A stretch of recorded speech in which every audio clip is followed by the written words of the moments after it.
Hello everyone. तर आता मी चाललोय कोल्हापूरला. हाड तिच्या माझ्या डार्लिंगला खूपच तहान लागल्या बघा. मस्तपैकी हिला पेट्रोल पाजून आणतो, नाही तर कुठं तर चक्कर येऊन पडेल. आधीच 200 किलोची आहे. कुठं तर बंद पडली तर पेट्रोल पंपापर्यंत नेऊ पर्यंत 1 महिन्याचा व्यायाम होईल माझा. शिवजयंती उत्सव, रंकाळा टावर, कोल्हापूर. क्रांती बॉईज खूपच छान. छत्रपती शिवाजी महाराज की जय. धर्मवीर संभाजी महाराज की जय.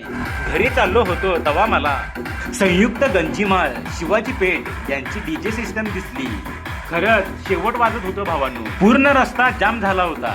मी ट्रू डीजे लवर आहे. डीजे सिस्टम कुठं वाजत्याला दिसलं तर मी तिथं तासभर थांबतो. माझं मन नाचायला लागते हो.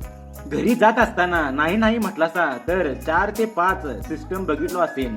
सायंकाळी शिवजयंती खूपच मोठ्याने होणार. टॉपचा विषय. बॉडी खूपच डिहायड्रेट झाली आहे म्हणून कलिंगड खाण्यासाठी आलो. तुम्हाला आता कलिंगड खाण्याचे फायदे पण सांगतो. तसंच तापमान नियंत्रण करतं, शरीराला थंडावा मिळतो आणि उष्णतेपासून आराम मिळतो. हलके आणि पचनासाठी सोपे असल्याने अन्न पचन सुधारते. हायड्रेशन 90% पेक्षा अधिक पाणी असल्यामुळे शरीर हायड्रेट राहते. अँटीऑक्सिडंट्स मुळे त्वचा तजेलदार आणि निरोगी राहते. थकवा कमी करून शरीराला ताजेतवाने ठेवते. तुम्हाला हा व्हिडिओ आवडला असेल तर लाईक करा, कमेंट करा आणि माझ्या इंस्टा अकाउंटला फॉलोही करा.